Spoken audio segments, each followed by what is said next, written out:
Hello and welcome to the video on Gemini Rising. It's kind of funny because I had started this video a few days ago and I was, I don't know, thinking I could record little bits of it at a time, do like a half an hour recording, get started, come back and add a bit more another day.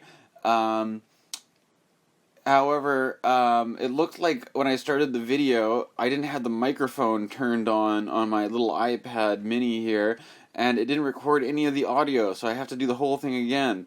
And this is, I should also say that I'm doing this video, Gemini Rising, Mercury-ruled sign, while Mercury is in retrograde. So perhaps it's fitting to get some Mercury retrograde-y stuff happening, as I make this video. I also realized this as I was recording. I just copy and pasting my some of my stuff for my definitions and things, and I made a few silly errors, and I've also had to reinstall my whole astrology app, Astro Gold. It updated and it was kind of bugging out in this weird way, and I had to just reinstall everything. So it's a very Mercury retrograde time. Mercury was the trickster god. I've also started listening to Caroline Casey for the first time, and she talks a lot about the trickster archetype. So perhaps tuning into the Mercury the trickster. I've actually was just looking up here. I wonder if I can do this.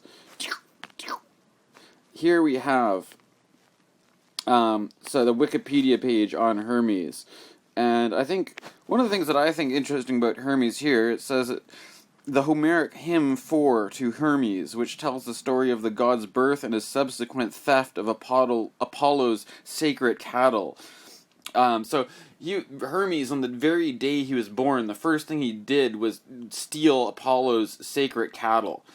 So right off the bat, the guy's a bit of a trickster. He's to go on what it says, invokes him as one of many shifts, polytropos, blandly cunning, a robber, a cattle driver, a bringer of dreams, a watcher by night, a thief at the gates, one who was soon to show forth wonderful deeds among the deathless gods. The word polytropos, of many shifts, turning many ways, of many devices, ingenious or much wandering, is also used to describe Odysseus in the first line of the Odyssey. In addition to the I'm going to mess this one up. Who knows how to pronounce that word, but it's a liar. Hermes was believed to have invented many types of racing and the sport of wrestling, and therefore was a patron of athletes. But these basic things of the... you've got a certain trickster element, could also come out as the shadow of the trickster, the con man. There's a theme of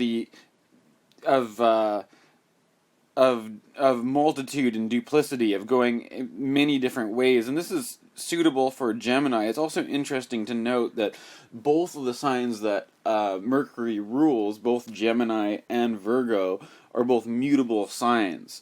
So in both Gemini and Virgo, there's a sort of transition. It comes at the end of a season, transition into the other season, and Mercury is the kind of guy who can navigate that transition, and he can show up with different kinds of faces. With Gemini, it's like, is this the wet, rainy springtime, or is this the hot, dry summer? It's kind of, that's where the mutable thing comes in. Gemini itself, as a sign, is an air sign, and air is one of the more relational signs of the four signs. I would say air and water suggest a bit more of a relational dynamic compared to fire and earth, and here we see that as represented. The symbol of Gemini is the two twins here, and that could represent a kind of duplicity of character. People often say that Gemini Rising there's a sense of variety or diversity, or they have different faces they'll show in different circumstances. It could be a taste for like diversity and variety that comes out with the Gemini rising individual. And the trickster could play with, but with this, because they should show you one face, but be hiding the other one, and then you don't know where they stand or something, or they could be you're pretty sure they're going to do one thing and they do something completely different. I think some of the charts that I've got going here, this might sort of come out. So.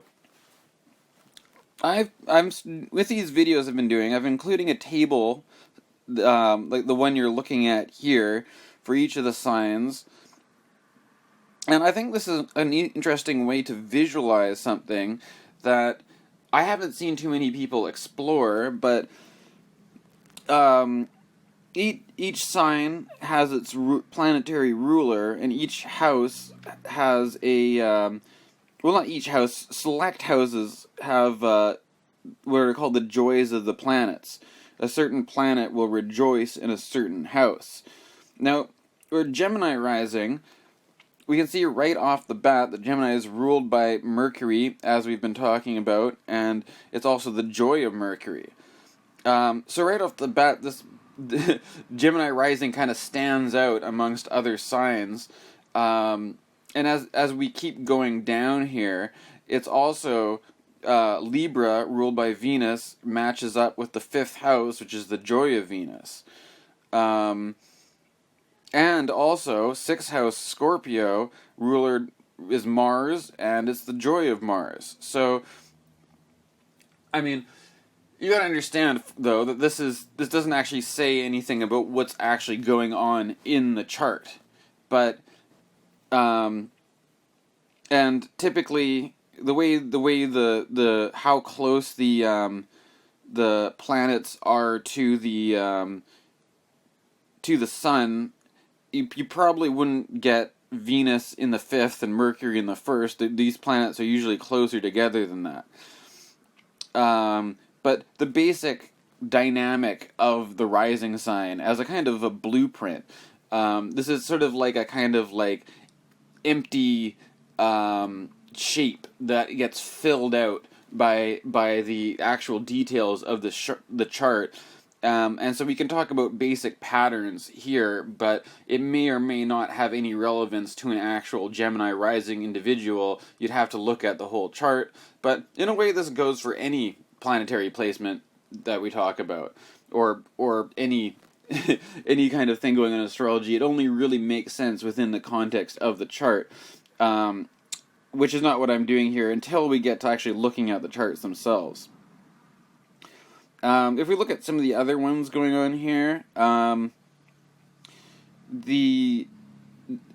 you got Leo, which is a sun-ruled sign, in the 3rd, which is the joy of the moon, which is kind of interesting because it's not like having the moon there, but there is this kind of interconnected dynamic between the sun and the moon. So that could be something to look at. The Aquarius in the 9th house. The 9th house is the joy of the sun, but this is a Saturn-ruled sign, so that kind of puts an interesting spin on that. However, the sun, it's kind of interesting. The sun and Saturn, on one hand, they're opposites. In the fact that the sun is associated with Leo, and its opposite sign is Aquarius.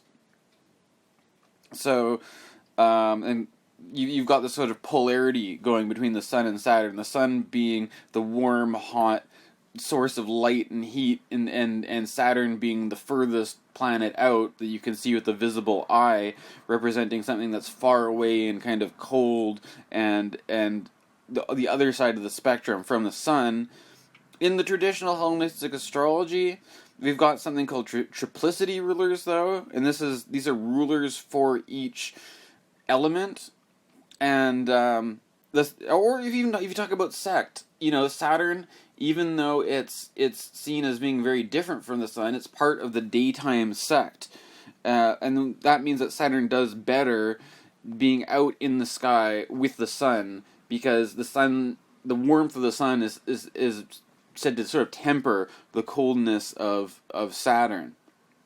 So, in some ways, these things are opposed, but it's actually a very nuanced system, because in other ways, they're kind of together on the same team, even though there's a kind of an opposition there. So these are not really these are not like simple, one-dimensional dynamics. They're pretty nuanced, multi-dimensional dynamics happening in astrology.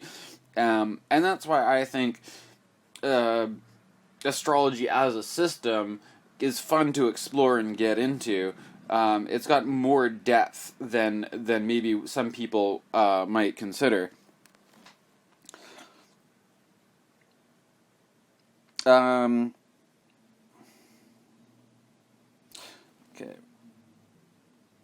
And of course, lichen girding is another technique here. I'm not going to get too into that right now, because I think I'll just talk about that as we go. But I've devised a little picture here. This is something I've drawn out by hand and taken a picture of. So you can see with the different planetary rulers, lichen girding is a system of linkages or connections between the different signs and houses based on what planetary ruler is associated with them. And I think I like drawing it out like this, because it gives you a kind of a visualization of a kind of symmetry that happens in astrology when you're using these traditional systems of rulerships. And I think it's quite nice, really, and we'll explore the lichen girding as we go, but perhaps just you can start to see the appeal of why I go with traditional rulerships, because this is something you can't do with modern astrology. If you started sticking Neptune in there, all of a sudden then you don't have that connection between the 7th and the 10th. If you start sticking Pluto in Scorpio as a ruler, then you don't get a connection between the 6th and the 11th, right? It starts to disrupt this nice harmonious system we've got going here. So, the first house, Gemini, as I was saying earlier, Mercury finds its joy in the first, and Gemini is a Mercury-ruled sign.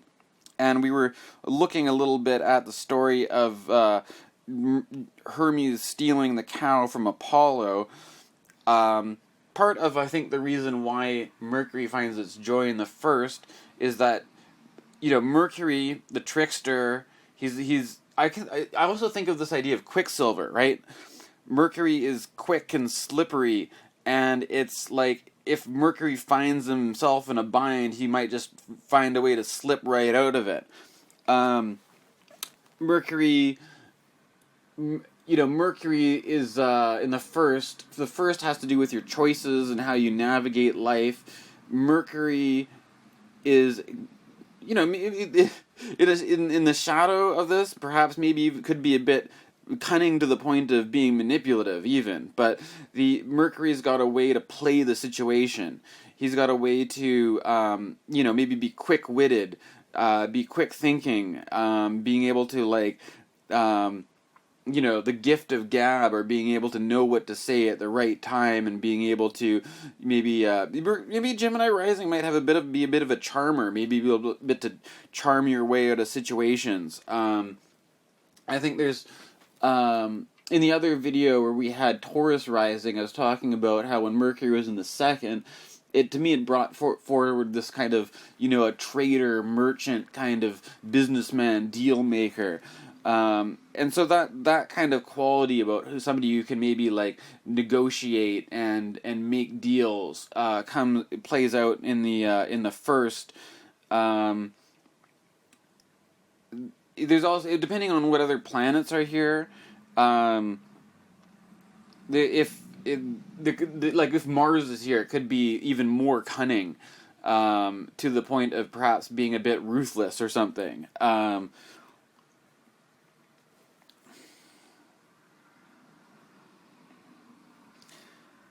with a lichen girding, it connects to the fourth. And so what does this say with Mercury connecting to the fourth? I mean, with anybody, there's a connection between the self and the home life. But with Mercury, perhaps it's even more accentuated that the self-identity may be expressed in the home setting in terms of how is the home arranged, how what kind of things are kept in the home, what kind of what's the daily routine in the home and stuff like that could be an expression of the mercurial attitude here.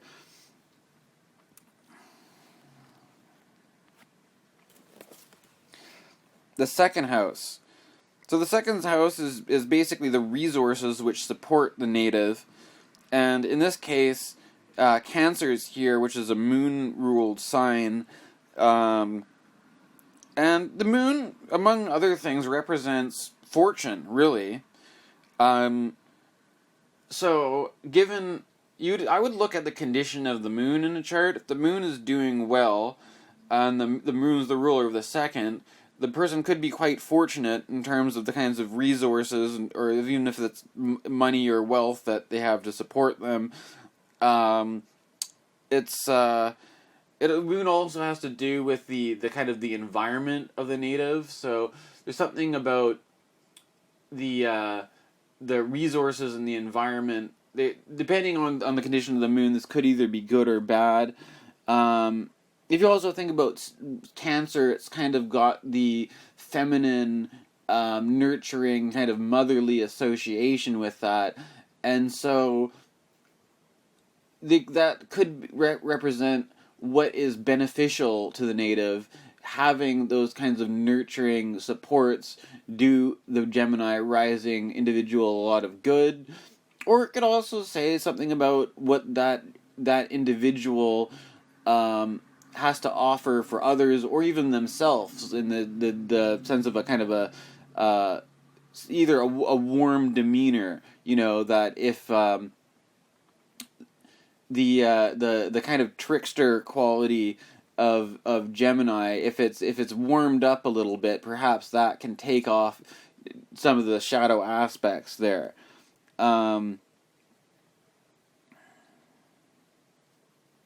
Cancer is the exaltation of Jupiter, and that's a pretty good signification for the second house. Exaltations are not quite as strong, I would say, as the actual rulerships themselves, but if Jupiter happens to be in Cancer in the second house, this person could be considerably lucky in terms of wealth or resources. But again, these things, this is kind of, like I said, this is a blank kind of outline giving you a basic form or pattern here. And you'd have to actually look at the chart itself. Gemini, lichen girding. So the lichen girding here connects with the third, which we're just about to get into. The connection between the moon and the sun, Cancer and Leo. So why don't we just go right into that, okay? The third house has to do with siblings, aunts and uncles, neighbors, the local neighborhood. I could just read this whole thing out, but basically, there's going to be something like the relationships with the siblings or with people in the neighborhood, the community, ties in with the second house as being a source of support that that can help the native out. So I think to some extent, perhaps a Gemini rising individual may have a better shot at being of having that good influence of the local neighborhood and the environment, because this is Leo. It's a sun-ruled sign. It's probably going to have a more positive signification than, let's say, if it was ruled by Saturn or something like that. This is somebody who maybe has a easier time getting along with their neighbors and siblings, and I think Leo here with this kind of a sun-ruled sign, it's got a kind of a radiant quality to it. It's got they kind of will, they might have a personality that kind of lights up the neighborhood or lights up the little local community or something like that. If you go with these images of the sun and the third, it could also have something to do with the sun often represents the kind of the ego of the individual, in the sense of the hero's journey, or the king, and so the person might. I think sometimes leadership comes into Leo, and the person could try to take a leadership role in the neighborhood, in the local community. They could also try to hang out in places. The areas in which the person finds themselves could be kind of a reflection of how they self-identify, right? Like maybe if you're if there's a certain thing somebody's into, if somebody's really into let's say like records or something, like record collecting, they're always in the record store and they're always hanging out at music venues or something like that, and that's sort of like where they are in their environment is kind of feels like an expression of where they're at, right? They're sort of gauging themselves by their environment, or the environment becomes this expression of the personality in a way. Now, I'm kind of going with a more psychological angle here, I must admit. So I have to say that my astrology is not totally traditional, but I'm kind of working with my own style here of bringing the traditional techniques into a psychological point of view. Fourth house. So fourth house, as we kind of mentioned, because it has the lichen girding connection to the first, is also another Mercury-ruled house in the Gemini Rising chart. It's ruled by Virgo. Now, fourth house, for one thing, will tell you about the parents. It'll tell you about the home life and stuff like that.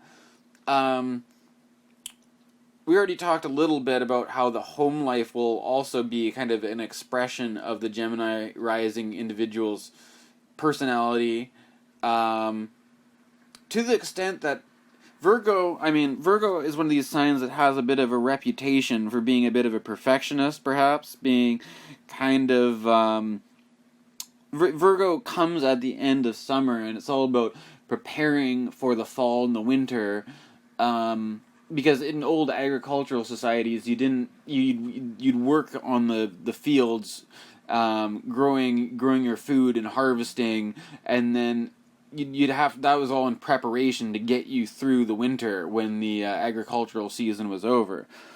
So it's kind of this thing of like, okay, we better get ready now, because if we mess something up now, then we're not going to be able to go back and fix it later. So Virgo tends to be very particular, and it's got these stereotypes of like cleanliness and orderliness. I can't say that the Virgo individual is always going to be that clean and organized. It's not as that literal of a thing, and I'm trying to get away from personality type astrology here. But with we can, I don't know. Do we throw out these stereotypes or do we work with them? I'm thinking that it is easy perhaps to say that the Virgo in the fourth house could represent a particularness about the environment, especially the home life, that things have to be up to a certain standards around the home, or else it could be trouble. So, like, if you're living with a Gemini rising person, it may be good to make sure the dishes don't pile up too much, and that things are there's a certain level of order and cleanliness in the home. And this sort of attitude could also represent a kind of internalization of the parental influence. oftentimes people say as they grow older they feel like they kind of turn into their parents, right? So this could reflect the attitudes of the parents in the person's life. The parents could have a certain particularness. This could also come out as, for a lot of parents, it's a big importance to push their child towards success, in terms of getting good grades and something like this. So, but I mean, the shadow of that could also be that there's a certain level of fear or under a lot of pressure to live up to the expectations or the standards of the parent. And I think this is all stuff that you might get with a Virgo in the 4th house. And as the person gets older, these could be kind of internalized attitudes that the own person has towards either their own home life or their own parenting style, and how that comes out when they relate to other people, even when it's not a family situation. And then the thing is, it's the detriment of Jupiter and the fall of Venus with Virgo. So I think there's a risk that you have to see here that, often too much perfectionism can kind of spoil the whole thing here, or too much being particular about the details, and you might miss out on the beneficial things because you're kind of nitpicking about some kind of problem area. And maybe making a mountain out of a molehill. These are things to watch out for.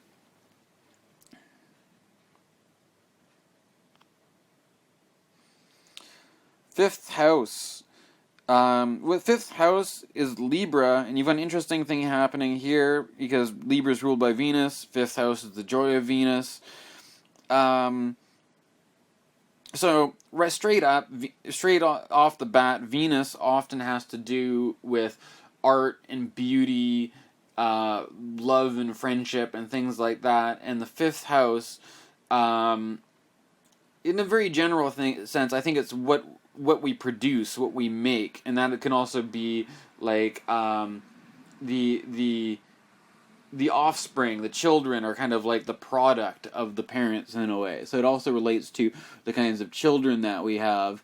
But I think having a Venus sign in the joy of Venus, the 5th house, could definitely put an emphasis on the creative capacities of the Gemini Rising individual.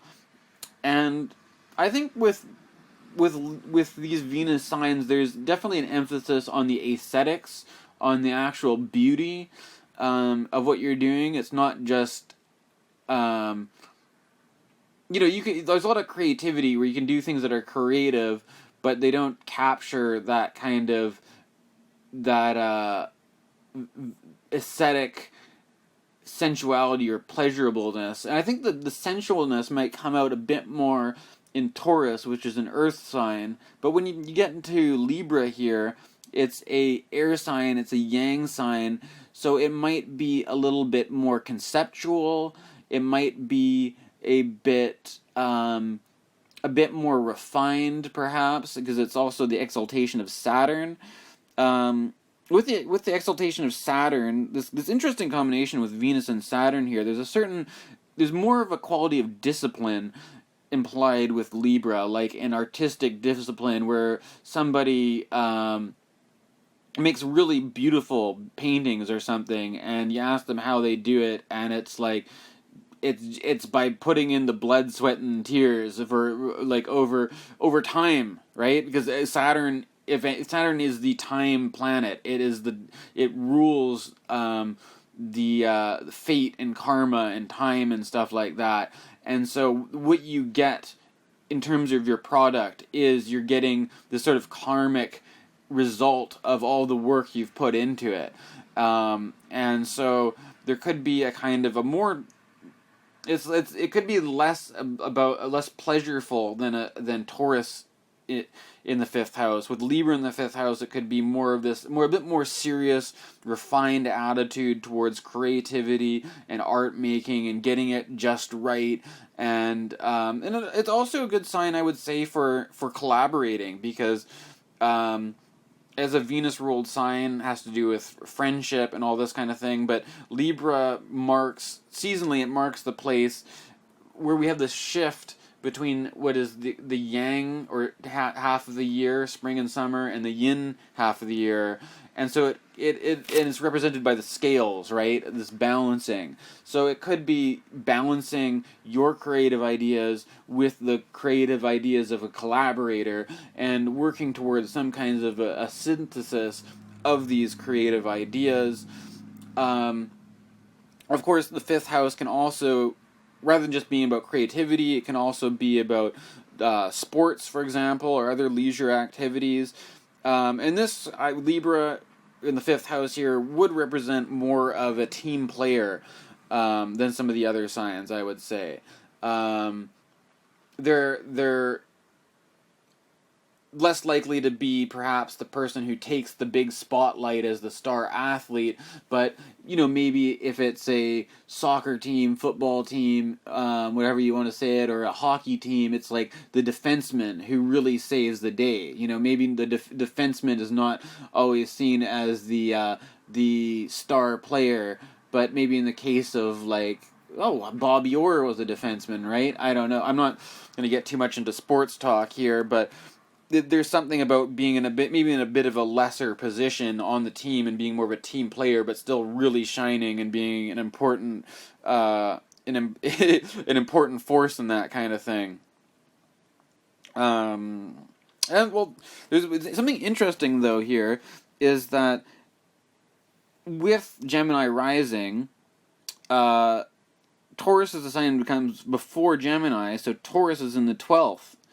So even though this is a very good position for Venus to be in, or Venus-ruled sign, it through lichen girding here, it has something to do with the 12th, which suggests, anyways, there might be some connection to the 12th house is the house of self-undoing. So who knows how this is going to play out? You'd have to look at the actual charts, but it could be with the children, for example. The children could, on one hand, be really wonderful, but they could also be very troubled. With the art and the creativity, and even if the fifth house basically as being a sign of having fun, right? Sometimes when you're just looking to have a good time, maybe that might wind you up in some kind of trouble. Like you're just gonna have a nice night on the town, and then you wind up in the drunk tank or something like this. So, I think it's important to remember with Libra as the exaltation in Saturn is that for the Gemini rising individual, they have to be careful not to push it too far when they're enjoying themselves, because there may be some capacity, especially with Gemini the trickster. If the Mercury's on his game, he's going to be able to navigate these situations skillfully. But there's this potential, if he's just letting go and enjoying himself a bit too much, your trickster, playful, kind of thing could wind you up in trouble in some way. That's what I would say. So that's kind of an interesting thing you get from this, which is not quite readily apparent until we start to look at the lichen girding.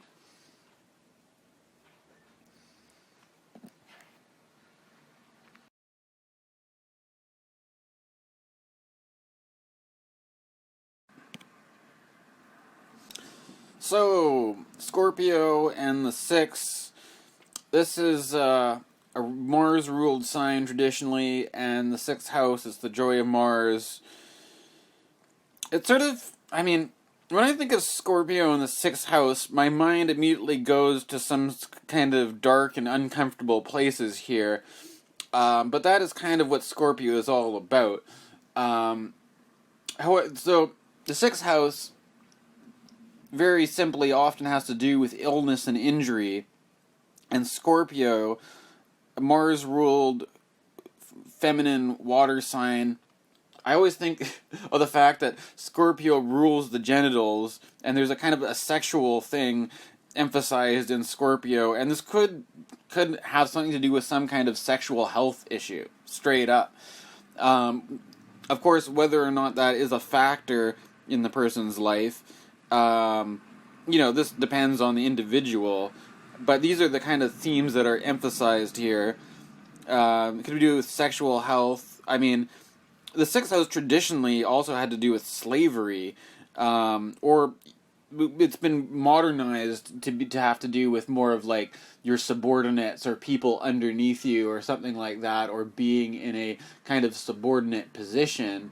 But I mean, in some cases, a sixth house Scorpio could have something to do with sex work, perhaps. It also has something to do with strife. So there could be something to do with conflicts that result from this sort of Scorpio sexuality. It could be, maybe somebody has an affair and they keep a secret from their partner, and then it comes out later and there's a big clash of a divorce or something. There's some kind of trouble basically around these Scorpio Mars themes when it winds up in the sixth house. But if you think of Scorpio as a kind of a heavy dramatic sign, anyways, and the sixth house being a kind of like, it brings that heavy dramatic quality to the sixth house, which is already the house of bad fortune. And this is perhaps why Mars rejoices here, because Mars gets to have this sort of drama of conflict that it's looking for. And Mars is looking for trouble, and in this case, Mars could get the trouble it's looking for. And I mean, these are mainly more negative associations. In a more positive way, the more dignified quality of Mars is that it's standing up and fighting for your own rights, standing up for yourself, and things like that. And if there's some sort of trouble or something like that, Mars isn't going to just take it sitting down. Mars is going to stand up for their either their self-interests or the interests of others. And I mean, six houses also had to do with I haven't listed it down here in my my list of significations, but six houses also had to do with military service. So it could be something of being of service to sort of fight for a higher cause or something like that. And I think this could be a strong placement, perhaps, for people who are into activism or social justice. The thing about sixth house is that it has this kind of thing where you're fighting the good fight, perhaps, in this sense, but it feels like the myth of Sisyphus, if you know that one. You're always rolling the boulder up the hill, and then it falls back, and you keep pushing it up, or whatever. And along with the things that people are trying to make a change in the world, they're trying to make a difference, to make an improvement, but it's like it's an uphill battle, and sometimes you can only feel like you're making very marginal progress. An advantage in this sense is that the Scorpio, being a fixed sign, a fixed Mars sign, has a sense of tenacity. That if there's something that the person believes in that is worth fighting for, they're going to stick to it and have the sense of perhaps devotion and dedication to the cause they're in service to. And they're just going to they're not going to be shaken if the going gets tough. They've got that persisting Mars, fixed Mars influence here. It's going to keep pushing that thing up the hill no matter how many times it rolls down. And so in that sense, could be maybe a more positive way to read this, rather than just being about bad things happening or getting into dark and steamy Scorpio trouble or something like that. With like in girding, it matches up with the Aries in the 11th. And the 11th has to do with your friends and allies and things like that. So it's possible that there's a connection between friends and allies and the 6th house. So what does that mean? Maybe these sorts of the times when the person finds themselves in a role where they're doing some kind of menial work or something like that. These basic service industry things, like the person could have a lot of friends that they meet through those kinds of avenues, or friends that help them out with these kinds of topics. So if it's something like, I mean, this is all flexible. It could be, it could be working as a waiter and it's a pretty low paying job, but you've got a good social kind of connection in the job you're working. Or it could be with, the person is, like I was suggesting, maybe it's a social justice kind of thing. The person is very well connected to a network of people who have aiming for the same goals that they're working towards. If you take the military connection like this, it could also maybe have to do with police, perhaps. If a person is in the military or in the police force, it could be the work itself could be, Mars-like. It could be have that sort of thing of there being violence or conflict or fighting, but you've got a sense of camaraderie with the people, your fellow policemen in the force, or the fellow soldiers, or people you're working with. The 7th house has to do with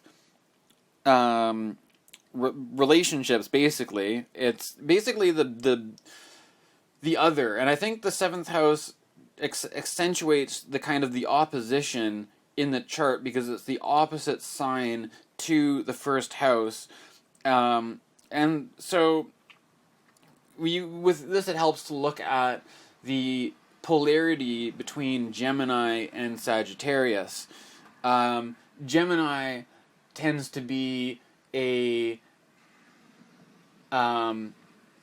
if you think about, I'm thinking like the difference between the small talk and the big talk kind of thing, that Gemini might have an inclination towards the conversational element of making connections with people, or the light conversation, whereas Sagittarius, a lot of the light conversation seems a bit pointless, and they want to get to more of the big picture of things. It's more of the philosophical sign, and the whole thing with the 1st house represents kind of like the self-identification of the native, and the more you're self-identified with this mercurial thing, which often has to do more with details and planning and the little nitty-gritty kinds points, the Jupiter, which is a kind of a more expansive, expanding beyond those fine points into something that's more all-inclusive, like a grand vision. This is something that if the person doesn't have that showing up as a emphasized part of their own personality, it's going to show up in the partner that they're with. They're going to have this Jupiterian kind of expansive philosophical quality in the partner. And I mean, you could also see some dynamics between Mercury and Jupiter, where Mercury has the potential to be a bit of a trickster. Maybe there's in the shadow quality, it could be a bit of a deceptive kind of, you don't know where they stand. They might be saying one thing but doing the other. This Jupiter Sagittarius in contrast is going to be much more like blunt and straightforward, and this is just how it is. They're not gonna be having, they're gonna be more straightforward about it, And so you kind of might see these dynamics coming up in relationship. And it's sort of interesting. It's sort of the topic is the Gemini rising person people going to have more Sagittarians as partners, or is there going to be some kind of Jupiter quality showing up in the relationship one way or another? It's something to look at.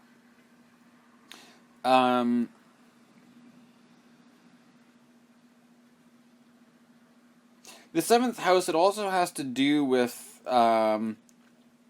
it's like when the sun sets, right? And like, what do people do when the sun sets? They usually, maybe you have a nice dinner party, or maybe you go out to a show or something like that. And so the seventh house can also represent these topics. And when you bring Jupiter into that, there could be a kind of a very generous kind of thing. Like if somebody's having these gatherings or something like that, like the kind of the communal party kind of thing, there could be a very generous and altruistic spirit that comes out in those situations. Or that what people, maybe for what they do for entertainment, or these kinds of things that at the end of the day you knock off work, and what do? The Gemini person might be seeking out a kind of a higher meaning in this stuff. It could be like going to a play, like a Shakespeare play or something that expands beyond the mercurial day-to-day life, and being maybe taken away by a really interesting story or something like that. Gemini, like in girding. So the 7th house is Jupiter ruled, as is the 10th house is Jupiter ruled. So there's going to be some sort of connection here between the partner and the career of the individual. And there's something about, we're talking about career. It could just be the role the person plays in their life, because it's not always, doesn't always have to be about career. It's like, what do you do with your time? What's your role in society and stuff like this? And but it could be career, but what the person does basically, like, what do you do? They could meet their partner through that in some way. Their partner could help them out with different career goals or aspirations. There could also be this thing that the 7th house, it also has to do with not just partners, but anything that's got this one-on-one relationship or interaction. And I think that's very suitable to, let's say, somebody who's like a counselor, for example, right? You're booking time with your clients, and you sit down for an hour and have this one-on-one kind of interaction. So with the connection between the 7th and the 10th, it could emphasize that as being something that's an element in their career, perhaps. I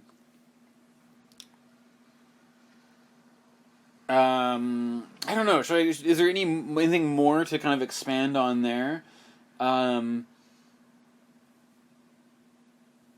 think I'll just move on for now. Well, okay, I kind of got interrupted there, so I don't know how I'm going to edit this all together, but how do we deal with this one? Capricorn and the 8th house.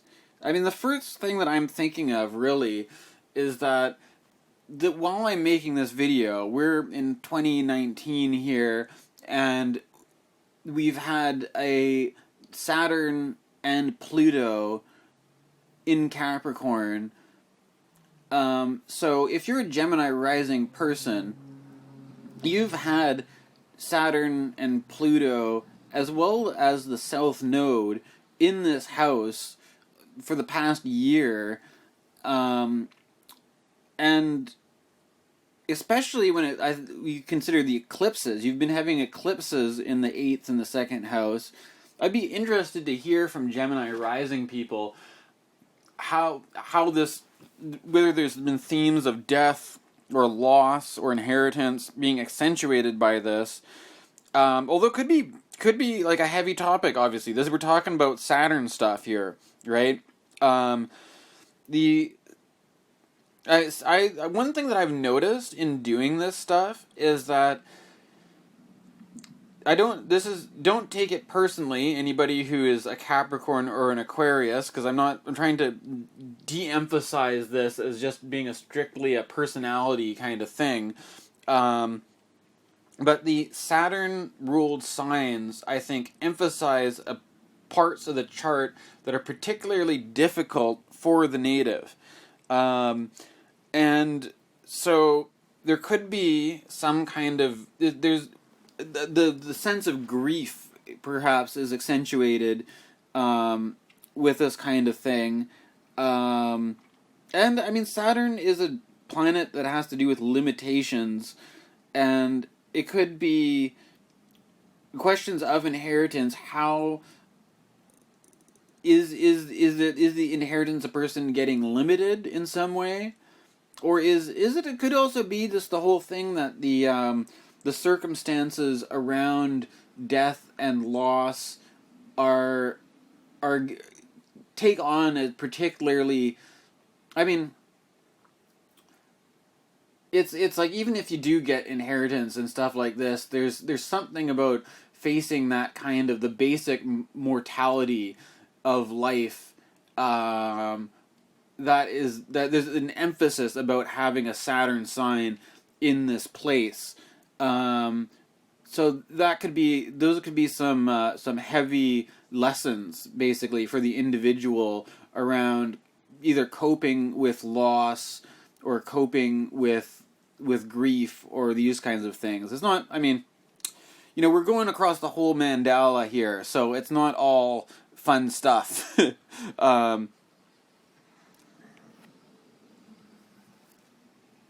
The ninth house. So, I mean, also another Saturn-ruled sign. And so, with the ninth house is a more of a positive house compared to the eighth, as having to do with the house of God and higher learning and this kind of thing. I gotta I'll tell you a story that I moved to a town here, and there's a place well, I guess it didn't really open up. It's just shut down recently, and it was called the Cauldron. And I haven't gotten too involved with it. I only went to one men's group there.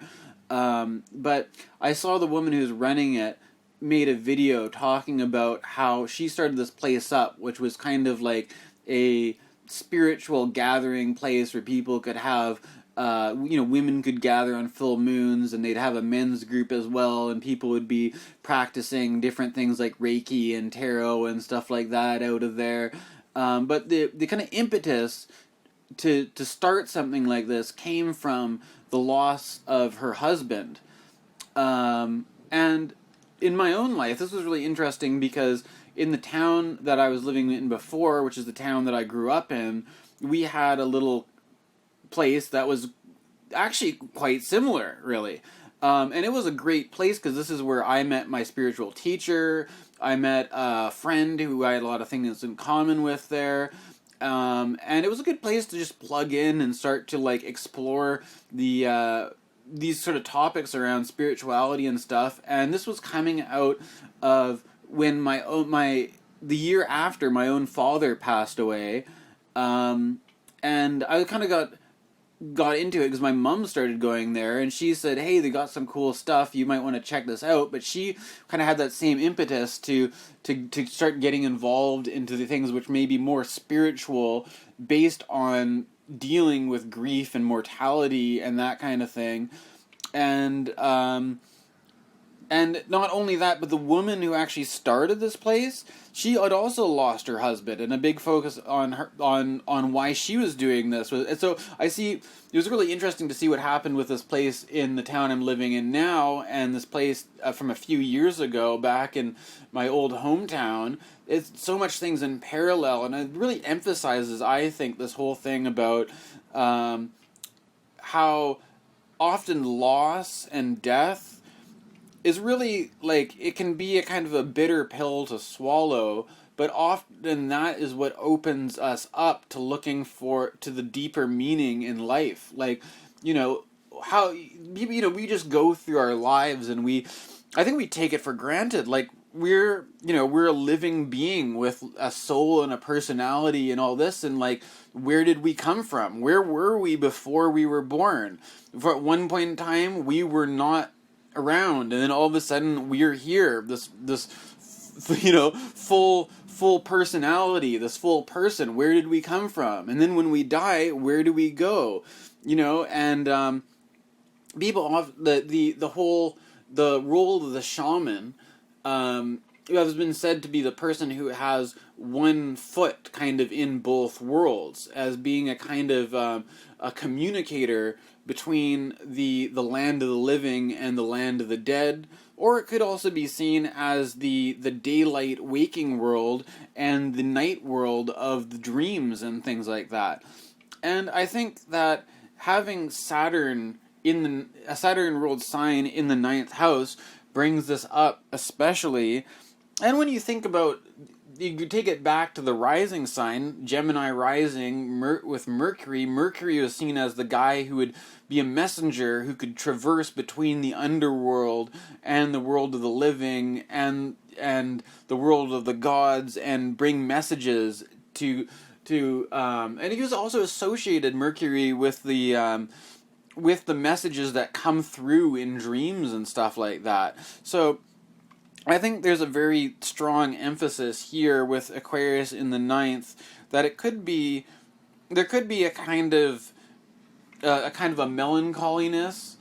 It could also, I mean, Aquarius, typical Aquarius stereotypes is Aquarius is a kind of a quirky outsider. But this is kind of, Aquarius, I think, does fit well with the ninth, because it's really going outside of what is sort of common standard knowledge and opening up to something that is beyond that. And I mean, you know, and it could have some associations with the heavier themes of death and loss, with that lichen girding to the eighth. But you know, that the loss of we live in a temporal world that's full of gain and loss and ups and downs, and you know, it's often, if everything's just going well for people, they're not given that impetus to look beyond, to go beyond what they know. Whereas it's often the kind of the disappointment and the failure or the loss that brings this desire to look beyond to something bigger, the bigger picture, which we can see with the ninth house here. And even though it's typically the joy of the sun, I think Saturn plays a very interesting role here. And it probably works a bit, it might be stronger maybe with Aquarius than Capricorn, because Aquarius is a yang sign. It's air has that yang quality, so it is perhaps more suited for these ninth house kinds of these ninth house topics. If you go into triplicity rulership, as I mentioned before, Saturn is part of the daytime sect, so there is some kind of a friendliness between the Sun and Saturn, even if they seem like they represent kind of opposing things.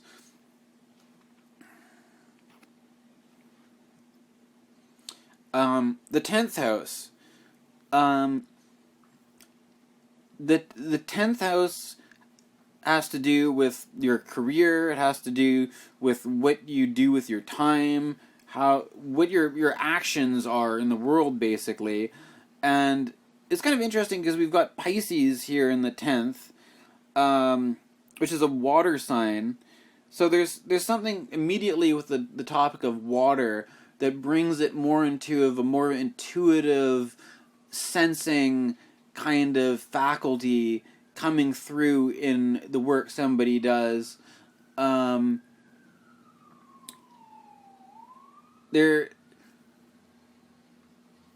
You could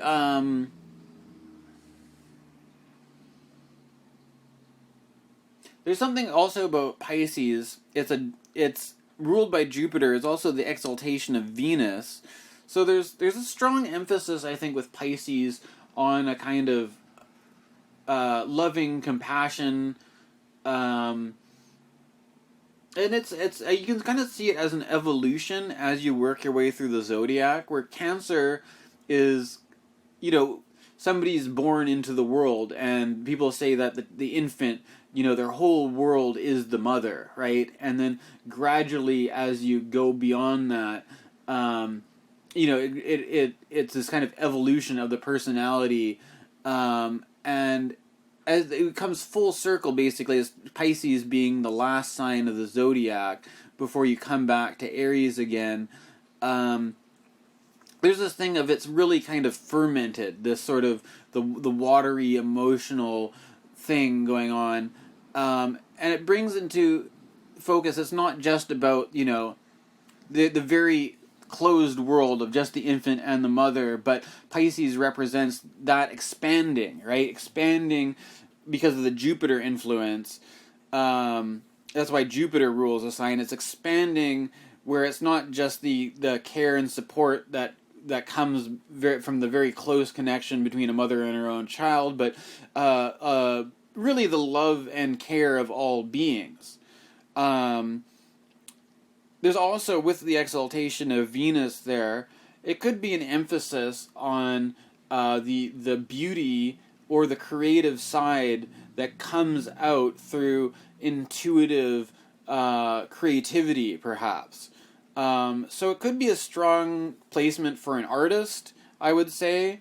It could be somebody who is writing poetry even, right? Because, if you're talking about a Gemini Rising chart, there's a strong influence on, or strong emphasis on the language and the communicating ability.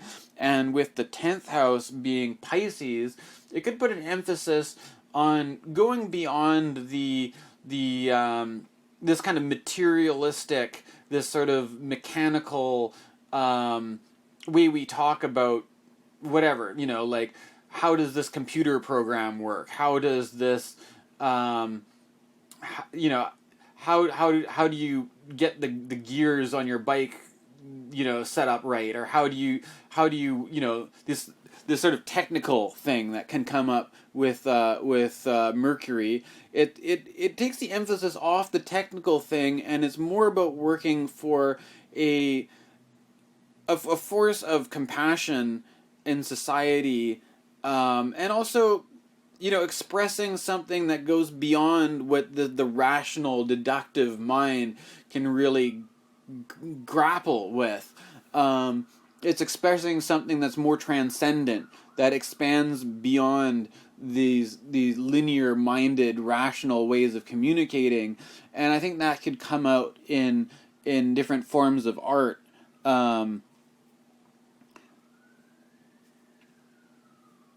And I've also heard things too, like with Pisces.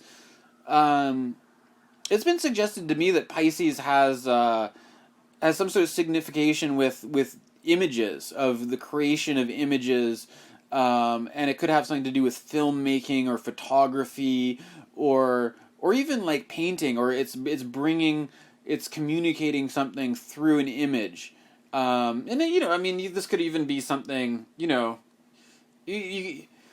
we could be less lofty, and maybe somebody could even get into advertising and the power that images have over people.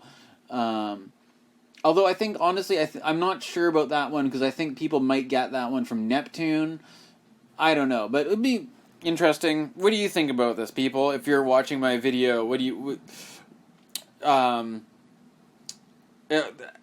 think about the image thing, the photography thing, the film thing? Does this suit with Pisces? Is it the Venus Jupiter? I could see with the art. I don't know, but I'm gonna keep going here. We already talked about the connection with the 7th, so I'm just gonna keep scrolling along. So the 11th house is the house of good spirit. It has to do with the hopes and dreams and aspirations of the native.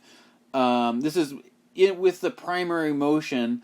The stuff that's in the 11th is moving in the direction based on the rotation of the Earth towards the 10th. So it's everything that's moving towards the the 10th house, which the action in the world, the karma, the career, and the daily, the daily grind of the native. With this, you have a Mars-ruled sign of Aries. And it's basically, it could say something about the kinds of friends that the person has. There's a kind of Aries often has it's got a bold quality to Aries. If I was going to choose a keyword that's coming to mind, I'm going to say bold. There's something about bold and kind of assertive, maybe even challenging about Aries. These people could be, the friends could be perhaps troublemakers, because, again, Mars is a malefic planet. The friends could shake things up a bit and cause some trouble, but, if somebody is looking, if you're talking about the hopes and dreams of the native, having a Mars influence here could sort of show a strong ambition, really. Mars is really an energized, active kind of planet, and it's actively kind of working towards its goals. And so the people that are you're drawing in your life as a Gemini rising individual are going to sort of, if you have strong ambitions, your friends are going to be supportive of those strong ambitions and encouraging, and you're going to have a strong push from Mars towards your achievements or your career or something like that. And maybe the friends around you are kind of like cheerleaders or something, or that they're really pushing you to attain your goals or something like that. It could also be like, you could also have fights with your friends, though, with this Mars influence here. It could not always go too smoothly. It could be a little bit too charged. And it connects with the 6th house, as we were saying before. So, that could be that the people, the avenues in which you make these connections of support could have something to do with not so glamorous jobs, right? That you're working something that's not really, it's kind of a grind or something, but you've got a lot of very assertive, energized people around you when you're working this job that's kind of, it's sort of like grunt work, it feels like, but you're surrounded by people who can handle grunt work, who are very kind of strong, I think almost like, tradies or something. I hosted an Australian couch surf for a while ago. I'm thinking about my Australian slang is coming out again. But tradespeople or something like that, or people who work in manual jobs that are kind of tough and they're cut out for it, right? This could say something about the kind of friends that you have. So the 12th house. This is kind of an interesting one. I haven't really, to be honest, I'm kind of just trying to go for stream of consciousness style of doing this. I haven't spent time to really think about all of this beforehand. But you've got Taurus, which is a earthy Venus sign in the 12th.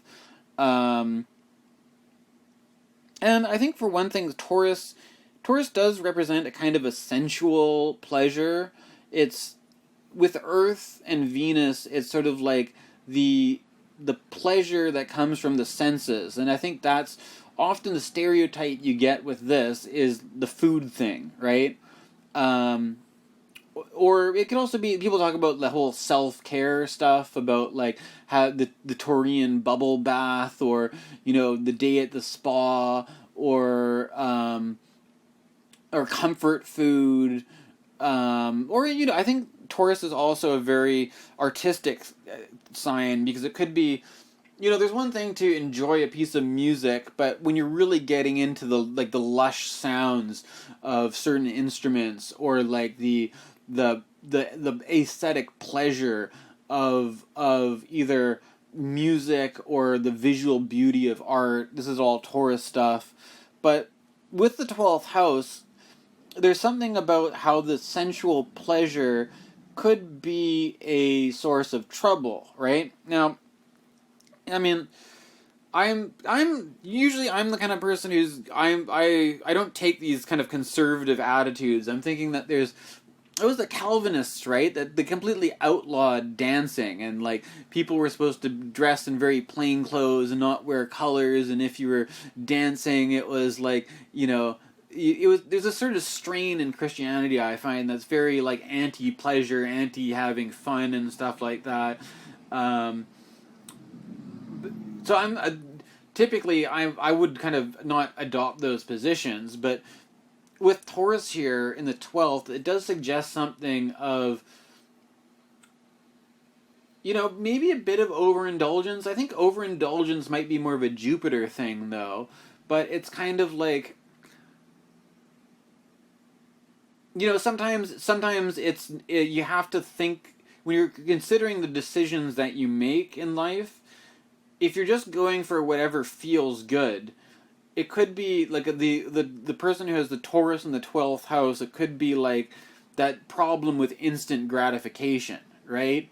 That, like, I hate to make it all about dieting, but like, it is a good example because it's sort of like, you could hold off for the long-term gratification of having maybe a healthier diet and the health benefits that would come from that, or else you can just get the quick hit of the cheesecake right here and right now, and like tomorrow never comes, so might as well just live it up and eat the cheesecake, right?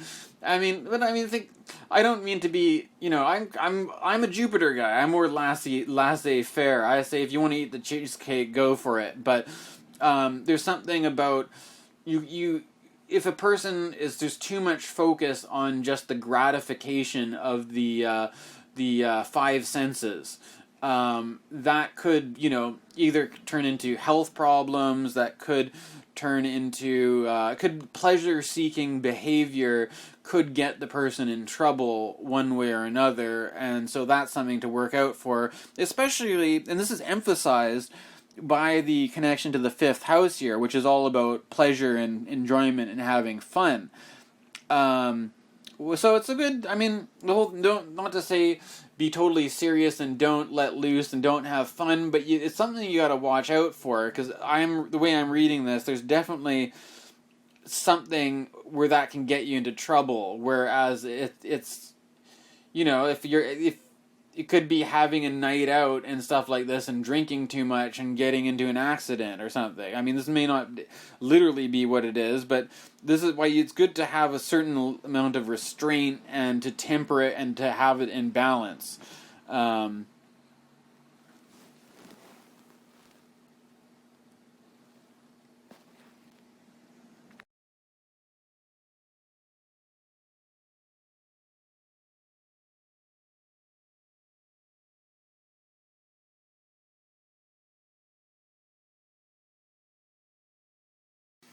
So here we have the chart of Alan Turing. Now, if you've ever seen the movie The Imitation Game, which came out in 2014, had Benedict Cumberbatch playing the role of Alan Turing. So he's perhaps more people are familiar with him since that movie came out. To be honest, I don't think I've even seen the movie, but I know the general story of the guy here.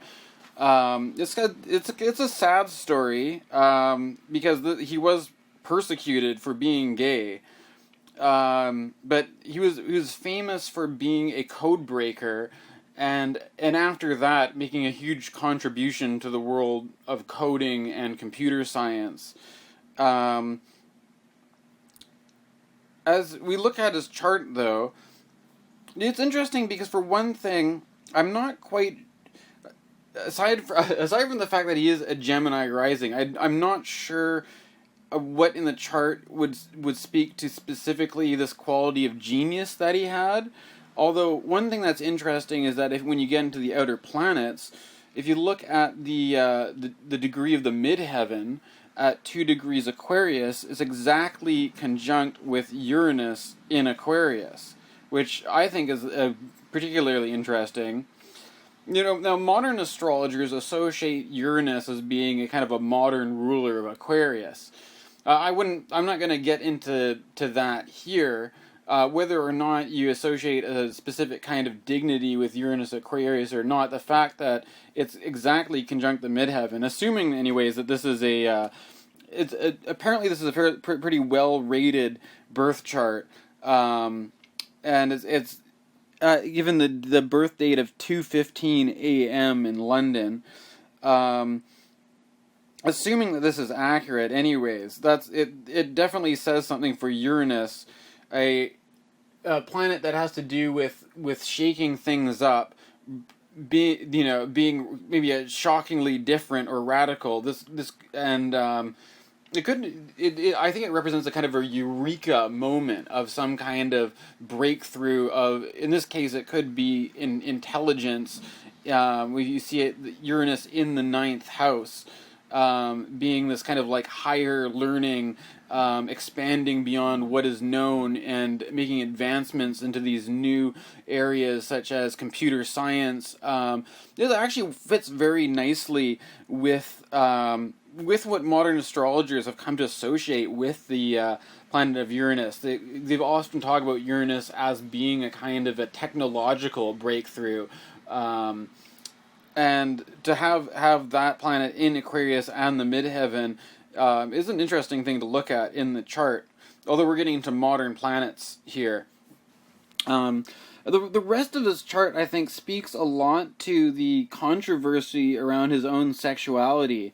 And if you see, starting in the ascendant, he's got Venus conjunct Pluto in the first house. And so Pluto is the planet of the underworld, and it's bringing up these the darker, perhaps deeper, troublesome aspects that come out of love relationships with its conjunction to Venus. Likewise, if we go to the fifth house, which is the house that has to do with the pleasure, fifth house would relate to relationships in the kind of the joy and the pleasure and the good things we associate with that. He does have the moon there, but it's 2 degrees away from being conjunct with the south node, and that in itself is kind of interesting because it represents the time of the eclipse, really.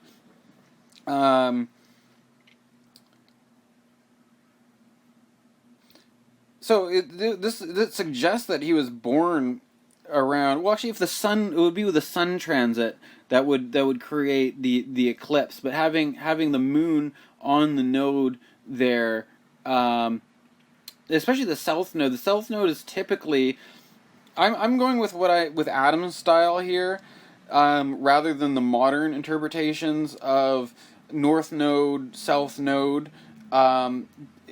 Just without getting to the whole philosophy of it, the south node represents a kind of a loss, and the north node represents a kind of a gain here, and so there's definitely some kind of to have the south node in the fifth with the moon hitting it. It's the house of good fortune and pleasurable things, but there's a sense of a loss there, of something that's left behind or moving away from. I was looking at his Wikipedia page, and it said that his first love that he had, which was a homosexual relationship, his lover ended up contracting it's got like a bovine tuberculosis from some kind of contaminated milk, and dying at a fairly young age, I guess. I'd have to check the actual age of the guy. I can't say that for sure, but even then, like before the whole story plays out, there's a kind of a sense of tragedy around, maybe, especially with the fifth house, maybe there's something particularly good of that was lost. You also look at the seventh house, which is interesting because you've got Jupiter in Sagittarius, a very strong placement, but it's opposite the ascendant is it's just 2 degrees away from being right on the descendant. So this is a very highly charged Jupiter in the chart, but it's also retrograde.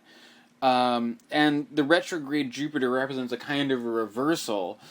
So there's something to do with that. You know, you could have had on one hand a very positive influence of relationships in his life, but obviously they seem to have come to tragic ends, unfortunately. And so that represents a kind of a reversal of fortune with the retrograde Jupiter on the ascendant there. He's got Mars in the 3rd, and I don't know about how out he was. I mean, I'm kind of doing this one a bit quicker than the one I did for my last video. But just looking at that Mars in the 3rd, I'd kind of wonder if there was some kind of a workplace conflict or growing up that often people who would get discriminated against or bullied or something like that, and it could maybe represent some kind of a bullying from neighborhood kids or even siblings or something. That's something that comes up with the 3rd house. It also has these things to do with the communication, because it's not just the local environment but your own interaction with that. So there's some kind of a communicative thing going on there, and with Mars there, that could sharpen the mental faculties that are associated with communication. And it's in the 3rd house, it's a sextile to the 1st, which is ruled by which is a Gemini. Mercury itself, it's also interesting because Mercury itself is 7 degrees away from the Sun, so it's under the beams. I mean, Mercury is so close to the Sun anyways that it's often fairly under the beams, but if there's other astrologers looking at this, I'd be interested to what you'd have to say with the condition of Mercury in this chart. I don't think it's particularly well placed or poorly placed. Maybe the fact that it's in the same sign with the Sun might actually do some favors, though, because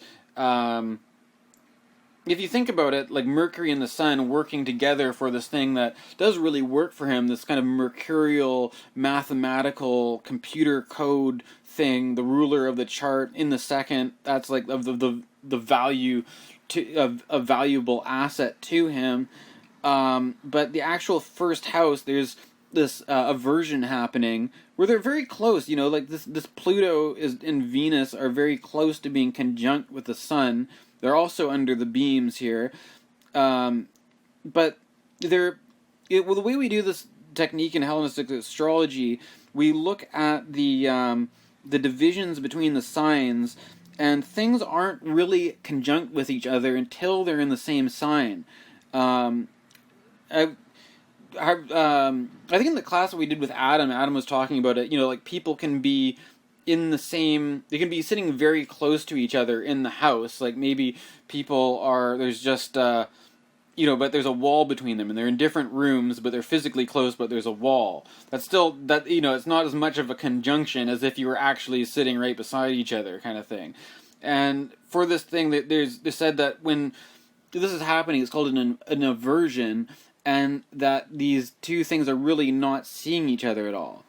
Although, actually, as I look closer at this, they're not really an inversion. Well, there's something called an Antitia, actually, because Cancer, his son's at the 1st degree Cancer. Cancer represents the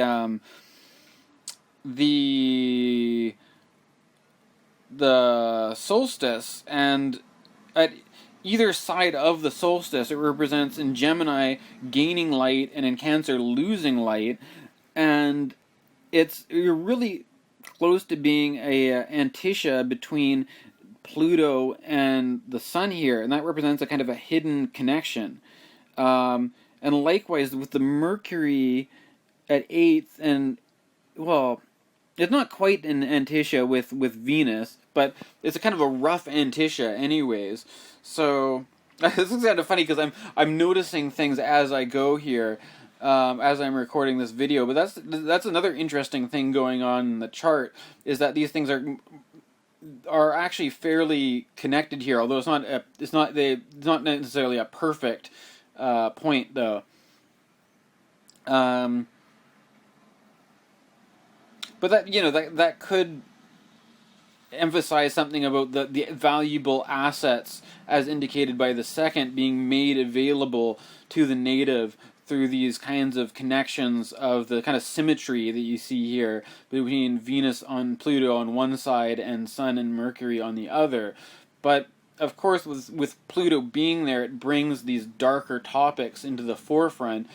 And when you look at Saturn in the 12th, I think that ultimately you start to see the story of what ended up happening with him. What ended up happening with him is that even though he made such a valuable contribution to the war effort and also the technology of computer science, is that he was persecuted for his homosexuality, and they actually sort of forced onto him a kind of a chemical castration as attempt to, I don't know, like cure him of his homosexual libido or something. It's really quite horrific, and it just because it kind of opens up some philosophical questions about astrology, perhaps, because Saturn here has its joy in the 12th, and you can see this. It works. The chart. This astrology works basically because where's Saturn? What sign is it in? It's in Taurus. This is a Venus-ruled sign. Venus having to do with sensuality and friendships and love and things like that. And so Saturn is acting out in Venus's domain, in the domain of love and relationships and friendship and all this kind of stuff, and sex, you could say as well. Because people often talk about Mars being more with sex and Venus being more of the other parts, but it's these are multivalent kinds of archetypes here. But and so you see Venus with Pluto here. The darker underworld of what can come up in relationships being emphasized by Pluto, and then Venus is also hosting Saturn. So it's Venus is having these engagements here with Pluto and with Saturn. So it's a heavy trip for Venus, like not only do you have a lover die, but then later you get prosecuted for your own sexuality. And the thing is, the guy, I think they were saying that they were kind of downplaying his significance because of this whole controversy around sexuality for a while. And I think this is since a lot of as attitudes have changed over the years. There's been he's become a lot of tributes to him, and a lot of posthumous recognition of the work that he did. But I think if you're starting to get into some of these things like Chiron, you've got Chiron in the 10th, and that his professional career, his professional image, although it was very successful, the Chiron as being the kind of this wounded healer kind of thing, there is a wounding in the public image. So the story, the legacy he leaves behind that we're telling says something about this could not even just be personal. This could be the kinds of wounds of our society.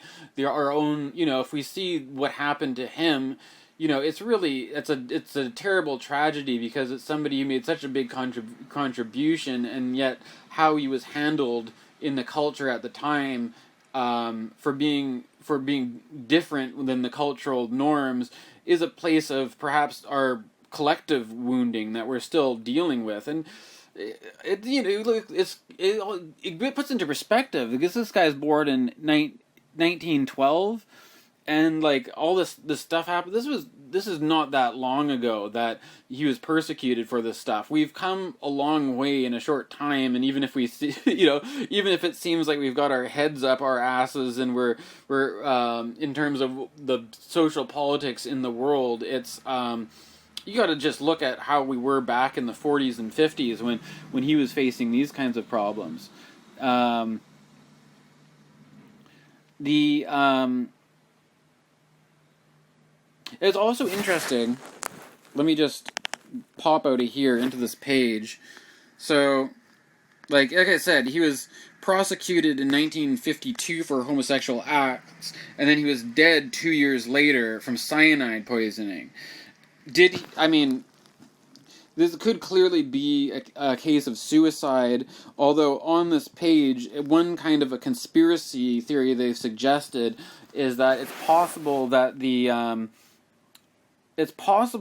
government knocked him off because they saw him as being a liability, because it's sort of like in the world of blackmail and stuff like that, in a cultural climate where homosexuality is not accepted and it's sort of a liability against you, that could be exploited by somebody could blackmail him saying that they'd expose him as being gay unless he could get them off their backs by giving away some kind of state secret. And they were suggesting that the government might have offed him if he because he was a liability in this sense. But if you scroll down, there's something that I thought was really interesting that we should probably not leave out here. Bear with me as I scroll. So this is the conspiracy theorist that I was talking about, but so there's other things about where he was holidaying in countries near the Iron Curtain or something. But what I thought was interesting, since I'm doing astrology, which is sometimes categorized as fortune-telling, it says, it has been suggested that Turing's belief in fortune-telling may have caused his depressed mood. As a youth, Turing has been told by a fortune-teller that he would be a genius. Shortly before his death, during a day trip to St. Anne's-on-Sea with Greenbaum family, Turing again decided to consult a fortune-teller, according to the Greenbaum's daughter, Barbara. But it was a lovely sunny day, and Alan was in a cheerful mood, and off we went. Then I thought it would be a good idea to go to the pleasure beach at Blackpool. We found a fortune-teller's tent. Alan said he'd like to go in, so we waited for him to come back, and the sunny, cheerful visage had shrunk into a pale, shaking, horror-stricken face. Something had happened. We don't know what the fortune-teller said, but he obviously was deeply unhappy. I think that it was probably the last time we saw him before we heard of his suicide. And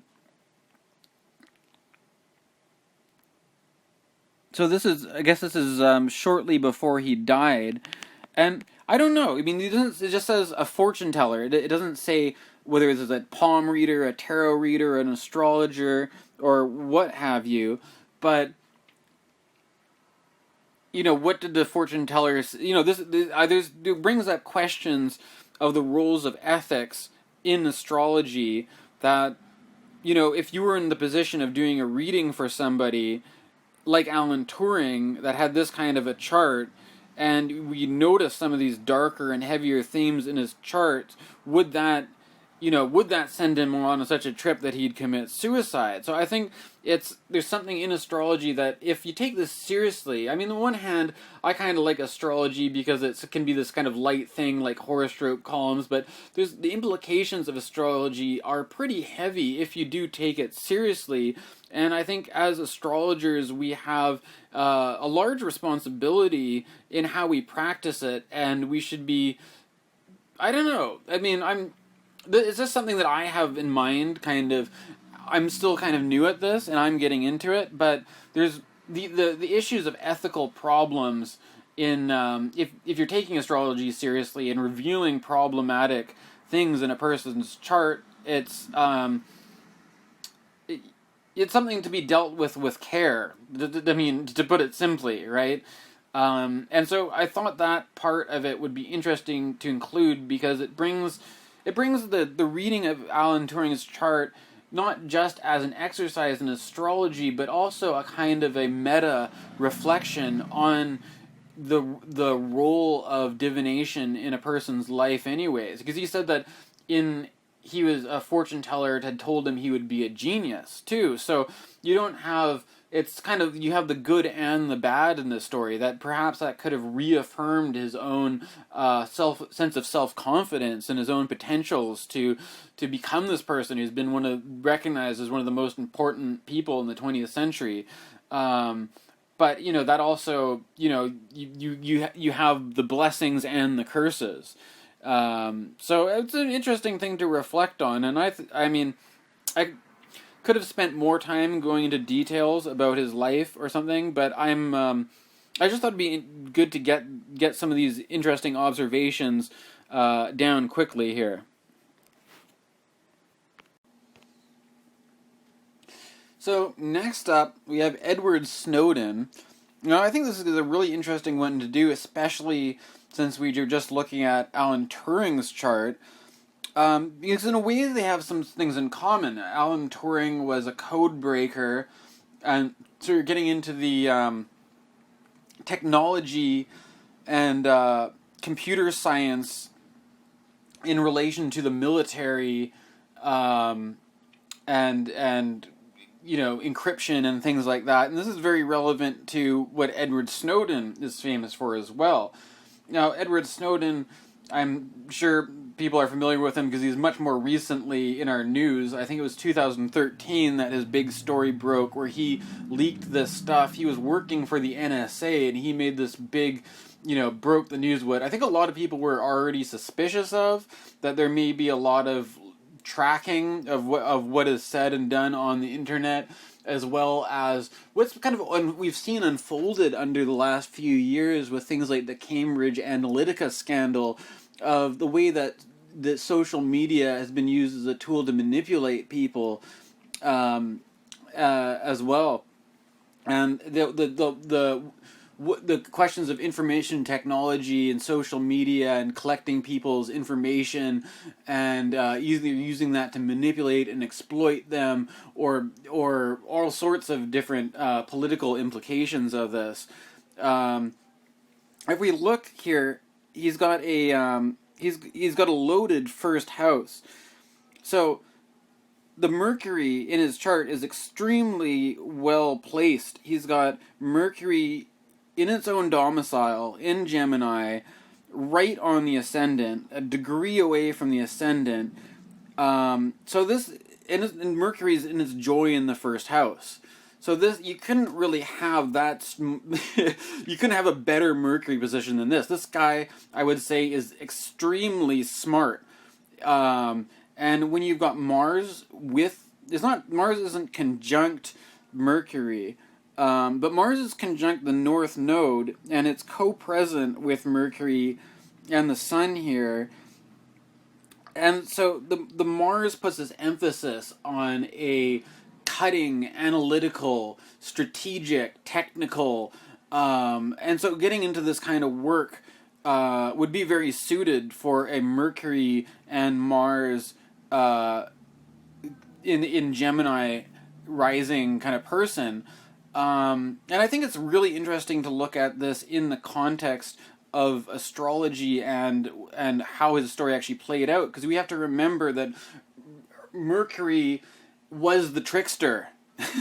Mercury, Gemini is the twins, the double-bodied, the two-faced, This could be, paint the picture of a guy who's working for the NSA and presenting the face of a totally cooperative, trustworthy guy. Meanwhile, he's going to be leaking these secrets, right? He's going to be the one causing all this controversy and doing it in a way which is, there's a certain craftiness, I think, that is emphasized with Mercury here in such a strong position.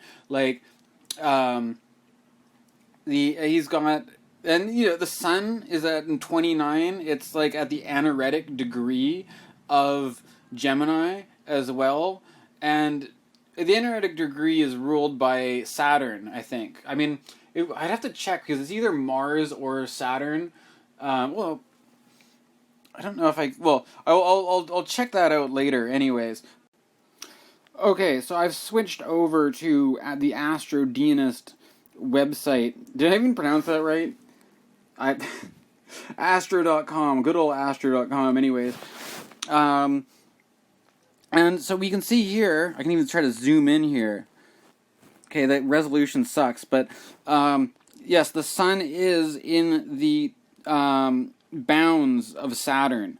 And if you think about Saturn as representing it's kind of the sense of the limit, the outside planet of the visible planets, and crossing beyond Saturn suggests somebody is maybe exiled outside the boundary. And as somebody who eventually becomes somebody who's living in exile in Russia, under protection of Russia, or being in this precarious position of being somebody, Saturn also represents a kind of responsibility. It's kind of the weight of the responsibility of the consequences of your actions and living with that, and also maybe having a sense of responsibility to break out of the what's expected of you and for the higher good. And if you look at the sun, it's not an exact opposition, but 2 degrees away from Neptune in Sagittarius there. And you've also got Jupiter conjunct Uranus in Sagittarius, which could put an emphasis on that sort of the rebel, right? The Uranus rebel being there with Jupiter. It's also interesting that this is very close to the degree of the ascendant being at 9 degrees Gemini. So there's something it'd be interesting to see how that plays out in his relationships. I mean, Snowden's been the kind of guy I don't really know about his personal relationships and things like that, but it's something in common with Alan Turing's chart, the way that he had Jupiter close to the descendant like that. But as yet, that doesn't seem to be such an emphasis on his story. Although, I wonder if that has would the 7th house thing represent some sort of connection between him and, let's say, Julian Assange? I don't know. I mean, maybe that would be more of an 11th house thing. But going back to the whole Saturn thing with the Sun and Saturn's term, if we look at Saturn, it's also an interesting thing because Saturn is conjunct with Pluto, right? And, I mean, this is a big topic right now because we're in the midst of a Saturn-Pluto time. We're heading towards another Saturn-Pluto conjunction. And so you start to make sense of what the Saturn-Pluto thing is all about. I've been reading Rick Tarnas's book, Cosmos and Psyche, and he talks about Saturn-Pluto as being a kind of a period of time where conservative politics has more of an emphasis. And if we look at when he was born, so he's born in 1983, and this is the era of Reaganomics. This is the era of Margaret Thatcher. This is after the progressive time of the 60s kind of fizzled out towards the end of the 70s, and you're hitting these kinds of economic recessions. There was a kind of upsurge in conservative politics that was looking to strip back the government spending and stuff like this. And also, I won't get into a political rant here, but it was generally a surge of the conservative politics. Reagan himself was a kind of like an anti-hippie in a way. And so if you're looking at where we're at now with a Saturn-Pluto conjunction coming up, it's you're seeing this conservative politics coming out in a different way with the likes of Trump and Boris Johnson in the UK and Brexit and all this. And it's troubling times to see this kind of stuff. But bringing it back to astrology, I think it's kind of interesting because it's sort of like it brings this question of what does it mean for somebody to be born in the midst of this, right? That this is a sort of the way that karma and the laws of causation work. There's something, you're born into something that's already happening, and you're born into the peak of this sort of Thatcher-Reagan era of politics. And what's for the seed to be planted in that kind of soil? What kind of a tree is it going to grow into, right? And so it's really, I think you can get into this metaphor of that you reap what you sow in some sense, and that the there's certain ironies here, because if conservative politics is all about minimal government, is having these intelligence agencies that's collecting all this data on people and trying to manipulate and control people through information, is this what conservatism is about, right? Like, it's like, if anything, they're pitching themselves as being a less invasive, less controlling form of government, and yet what he's made himself, maybe he's coming from this true place of looking at where government is overstepping its bounds. And so often this gets turned into a conversation about taxes, but in this sense it could also be the invasion of privacy, which is essentially one of the main focuses of the invasiveness of government spying through social media and technology and that kind of thing. So these are all topics to play around with when we're looking at Saturn Pluto, perhaps, and the kind of the depressive nature when Saturn gets together with Pluto. There's often a time of it was also associated with the world wars, World War I and World War II. So, and how that plays out, like a Saturn-Pluto conjunction at birth versus the Saturn-Pluto conjunction that we're kind of in the midst of right now. There's also something interesting here. If you look at the moon, it's in the 6th house in Scorpio. The moon is in its fall in Scorpio.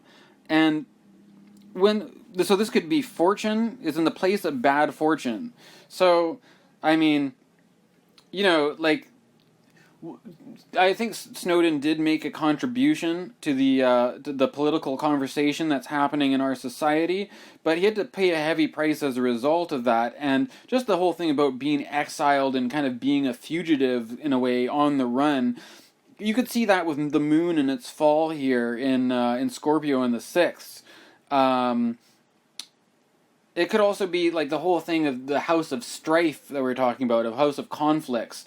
That this whole thing be really a really big confrontation with the government and in politics and stuff like that. And so it represents a kind of it's not an easygoing fortune that's been handed to Snowden. I mean, he's made himself famous, but like the paying a heavy price for that and having to deal with those circumstances could be particularly trying for him. And if we look too, that's the moon there is in a square to Venus in Leo. And it's kind of interesting because, Turing had Mars in Leo, and I was thinking, I wonder if that was some sort of, like, bullying or discrimination in his neighborhood or his workplace or something. With Venus there, maybe this kind of adds to, like, the charming thing. Maybe he was good at, like, buttering up the right people and charming his way through his interactions to be a smooth talker or something. It's like kind of roughly sextile to that Mercury there, so it is helping out the stuff that's in his first house, but there's a conflict that's indicated with the square aspect to the moon and Venus there.